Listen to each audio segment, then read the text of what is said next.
What's going on, guys? So this is going to be part 2 of my 5900X versus 7800X 3D video I made a couple days ago, and I did mention that I had captured some additional footage and that if there was any interest I would make a part 2, and there seemed to be a bit of interest about it, and I have the footage, so why not? I also ran across something kind of interesting on EA's WRC rally game that just released, and I wanted to also point that out, which is what we're going to start with. Let's get on it. And the first game on the list will be EA's WRC, a game that very recently came out and a game that I've actually been playing quite a lot lately. Let's go through the settings first. We're running the game at 4K, obviously, and we've set every graphical setting to Ultra, essentially. Okay, so this will be the first test.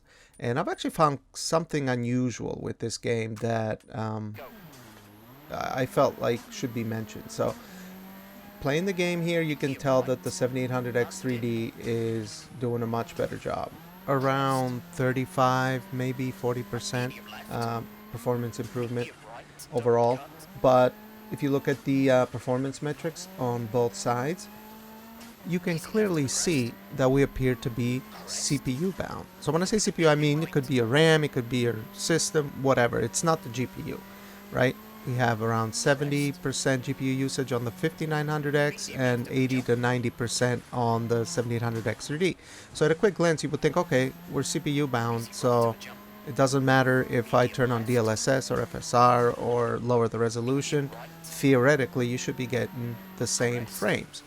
And that was kind of my conclusion that I came to, because I already made a video about this game comparing the 6800X 3D, the 6800 XT and the 380 Ti, both those GPUs, and I came to the conclusion that, yeah, with CPU bound, you might as well play at 4K.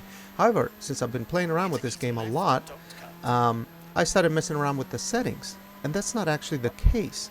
Lowering graphical settings in this game actually will increase the FPS, which would be normal if we were GPU bound, not CPU bound. So let's take a look at that. We're going to lower the settings. We're going to go with the high preset and see what happens.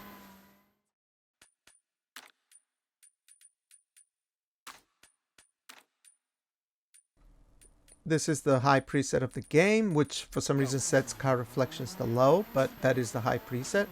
And you can already tell that we're getting a lot more FPS. We were previously getting around 70 to 80 on the 5900X and around 120 on the 7800X 3D. And we've gone up quite a bit. Actually, it looks like we've gone up quite a bit more on the 5900X. But yeah, that's besides the point. So it's almost like lowering the graphical settings gave us more CPU performance if you look at the metrics. What I'm going to do is I'm going to put the performance metrics of the Ultra settings on the screen right now, so that you can see for yourself. And will you look at that performance difference? Oh my god, that is crazy. I would have never thought that this could be the case, but I guess you live and you learn. I mean, you could clearly see on the Ultra settings we were using, right? Our GPU was not getting maxed out. That's clearly a CPU bottleneck type of scenario. But then you drop to the high preset and you get so much more performance. So I don't know if there's some settings that are costing CPU performance. That usually is not the case with graphical settings, unless you're talking about ray tracing. But as far as I know, this game doesn't have ray tracing. Regardless, the fact is that there is a big difference going from the Ultra to high on the CPU side. So I would recommend going to high and get the extra performance if you have the GPU to do it, essentially. So yeah, that is a big difference, guys, and I totally recommend it. I had to point it out because it's so unusual. Back to the point of this video, there is quite a noticeable difference between the 5900X and the 7800X 3D in performance here, even at 4K, even with maxed out settings. So yeah, this is one of those games where having the faster CPU will make a difference if you have a fast GPU. On to the next game then. Our next game will be Remnant 2, and we'll go over the settings here. We're running 4K, everything set to Ultra with DLAA for anti-aliasing.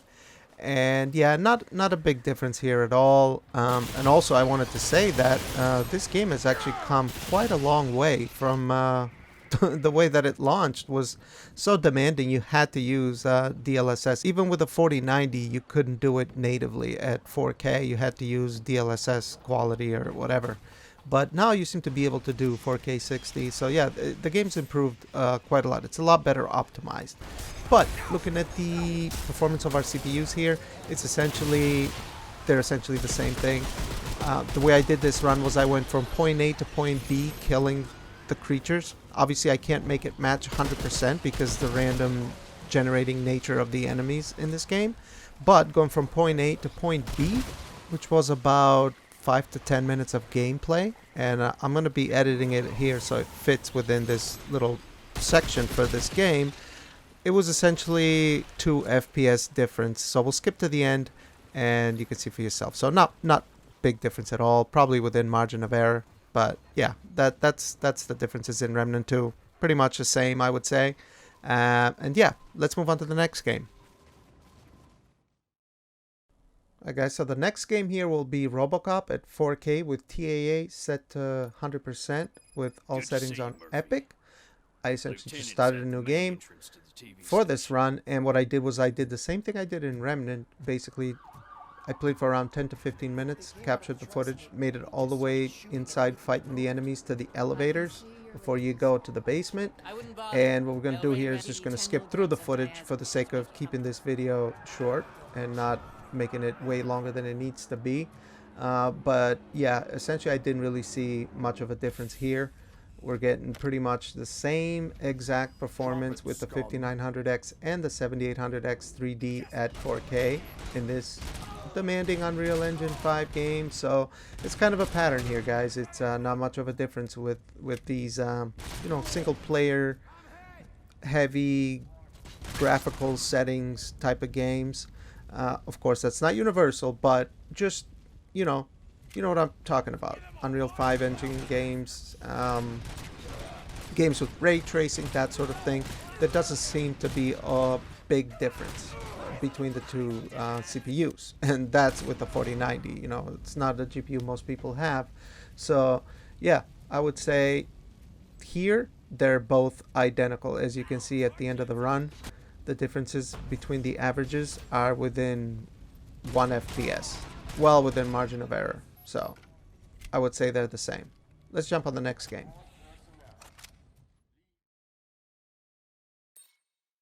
So the next and last game will be Ratchet and Clank Rift Apart, and we'll go through the settings again. 4K, we're using DLAA for anti-aliasing, very high settings. Essentially everything's maxed out, and yeah, this one was kind of a strange one. To sum it up, it's essentially the same performance, but actually the 5900X ran this a little bit smoother, I would say. Now I don't know if it's because I did a fresh install of the game on the 7800X 3D PC and I was running it for the first time here, capturing the footage. So I don't know if maybe that had to do anything with it, but it's the same FPS in this 5 to 10 minute run of the game I did, which was essentially just start a brand new file and then record it and then edit it here. You know, so it doesn't take 10 minutes to go through the footage. Essentially we can just look at the averages in the end. And yeah, I would say it's within margin of error. It's around 3 FPS in the favor of the 5900X actually. So yeah, the 5900X does a little bit of a better job here. But I don't know if that's anything to, maybe the game doesn't take advantage of the V-cache. I'm not entirely sure. I would have to look into it a bit deeper to come to a conclusion. Maybe remove the GPU bottleneck by lowering the resolution, which I'm actually probably gonna do because I will do a 1440p comparison of both these CPUs. So maybe I'll check Ratchet and Clank as well. But essentially it's the same performance.